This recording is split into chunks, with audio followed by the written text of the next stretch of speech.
मैं सुधा ठाकुर आज सगुण भक्ति धारा पर चर्चा करूंगी। आध्यात्मिक क्षेत्रों में जब अनेक मतों का प्रचार होने लगा तब जनता भ्रमित होने लगी।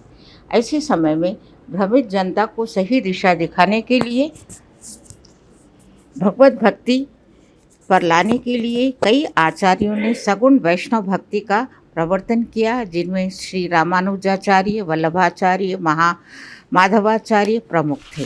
इन आचार्यों ने सगुण ईश्वर का प्रवर्तन किया, वेदों में वर्णित विष्णु के सगुण रूप की स्थापना की और उनकी व्याख्या उनके दशावतारों को प्रस्तुत किया।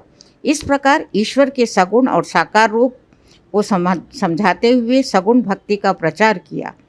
सगुण ब्रह्म की व्याख्या विष्णु के राम और कृष्ण रूप द्वारा की गई। इस प्रकार सगुण भक्ति धारा की दो शाखाएं हुई, राम भक्ति धारा और कृष्ण भक्ति धारा। राम भक्ति धारा और उसका काव्य। भारतीय संस्कृति को यदि हम कहीं पूर्ण रूपेण चित्रण मिल सकता है तो वो मर्यादा पुरुषोत्तम राम के रूप में।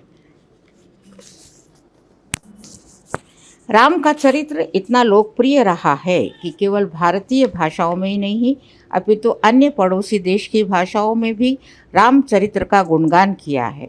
विभिन्न धर्मों ने भी राम का गुण विभिन्न प्रकार से किया है। हिंदू और वैष्णवों ने विष्णु के दशावतार और उनकी प्रतिष्ठा की तो बौद्ध धर्म ने बोधिसत्व में और जैनों ने त्रिपिष्ट के महापुरुषों में आठवें बलदेव के रूप में उनकी पूजा की। सगुण और निर्गुण दोनों ही पंथों में राम की महिमा को गाया गया है। संतों ने राम को ब्रह्म और सर्वस्व माना तो तुलसी ने राम के रूप, लीला और धाम की आरती उतारी है। मैथिली शरण गुप्त ने उनके चरित्र को ही काव्य माना है। राम के हम तीन रूप उपलब्ध हैं, ऐतिहासिक, साहित्यिक और सांप्रदायिक। इस प्रकार हमारा संबंध उनके साहित्य रूप से है। राम भक्ति दक्षिण के अलवार संतों और वैष्णवाचार्यों की वेष्टि प्रधान साधना का आधार रही है। रामोपासना के इतिहास में गुरु रामानंद को एक युग प्रवर्तक आचार्य माना जाता है, जो श्री रामानुजाचार्य के शिष्य थे। इसी रामानंद वैष्णव परंपरा में महाकवि तुलसीदास का आविर्भाव हुआ, जिन्होंने अपनी भक्ति और रचनाओं के द्वारा राम भक्ति को जीवन और साहित्य का एक चिरस्थायी अंग बनाया। राम काव्य का विकास एवं विशेषताएं। राम काव्य के विकास के लिए हिंदी कवियों ने तीन दृष्टिकोण अपनाए हैं। पहला शुद्ध भक्ति भावना, दूसरा रसिक भावना और तीसरा बौद्धिक भावना। राम भक्ति काव्य की विशेषताएं। राम भक्त कवियों के उपास्य हैं और विष्णु के अवतार हैं। परब्रह्म के स्वरूप हैं जो भक्तों के धर्म के उद्धार के लिए और पापियों के विनाश के लिए जन्म लेते हैं। इनके रामशील सौंदर्य, आदर्श, माधुर्य और शक्ति का समन्वय है। अपनी अदम्य शक्ति और साहस से रावण जैसे दंभी, अहंकारी और शक्तिशाली दानवों का संहार कर भक्तों का उद्धार और संतों का कल्याण कर सकते हैं। अपने शील और गुणों से इन्हें अधिक बल दिया गया है। तुलसीदास जी ने नवदा भक्ति पर विशेष ध्यान दिया है। राम इनके गृहस्थों का पथ प्रदर्शन करते हैं, संसार में कर्तव्य और आचार की शिक्षा देते हैं। करुण और उदार तो वह इतने अधिक हैं कि उल्टा नाम जपने वालों को भी ताड़ देते हैं। इनके राम मर्यादा पुरुषोत्तम और आदर्श के प्रतिष्ठापक है। समन्वयता। राम काव्य में समन्वय की दृष्टि है। इन कवियों ने केवल राम के प्रति ही नहीं अपितु अपने काव्य में अन्य देवताओं जैसे शिव, शक्ति और गणेश आदि देवताओं के प्रति अपनी भक्ति दिखाई है। राम और शिव को एक दूसरे के आराध्य और एक दूसरे की भक्ति में लीन बताकर विभिन्न मतों के मतभेदों को मिटाया है। विभिन्न रसों का और भाषा का और छंदों का समन्वय किया है। राम काव्य में लोक संग्रह की भावना। राम काव्य को लोक मंगल पक्ष अत्यंत सशक्त है। यहाँ हर संबंध और रिश्ते को आदर्श स्वरूप को प्रस्तुत किया गया है। राजा, प्रजा, पिता, पुत्र, भाई भाई, स्वामी, सेवक को प्रस्तुत किया है। कर्तव्य निष्ठा को समझाया गया है। तुलसीदास ने अपने काव्य में समाज के, परिवार के एक ऐसे आदर्श को रूप को प्रस्तुत किया जो आज तक अनुकरणीय है।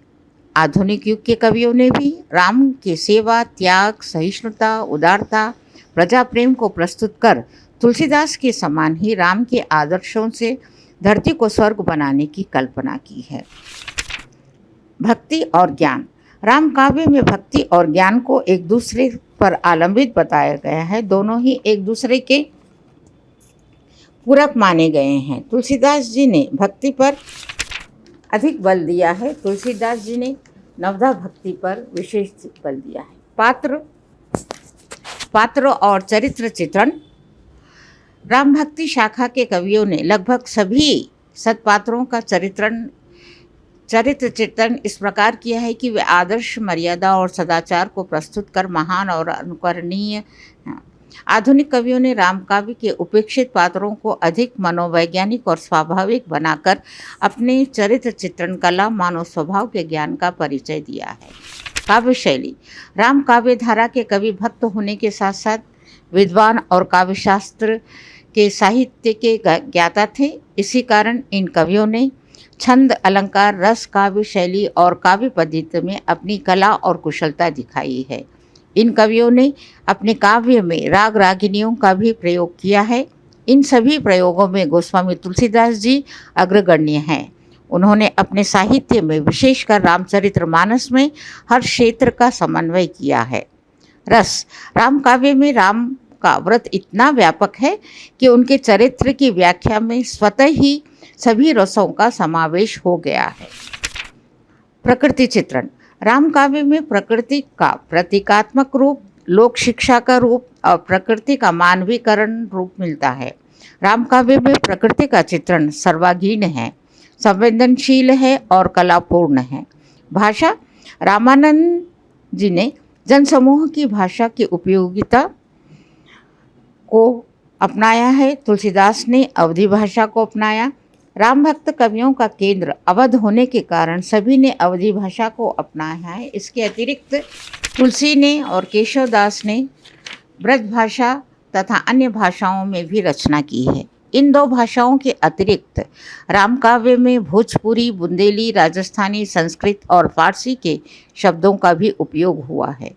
राम भक्त कवियों ने भाषा को सुदृढ़ और परिष्कृत करने में विशेष योगदान दिया है। अतः समग्र रूप से विवेचन करने पर हम ये कह सकते हैं कि राम काव्य हिंदी काव्य या साहित्य का गौरवपूर्ण काव्य है, जो काव्यत्व, लोकरंजन, लोकरक्षण आदि सभी दृष्टियों से अक्षुण्ण और अविस्मरणीय है।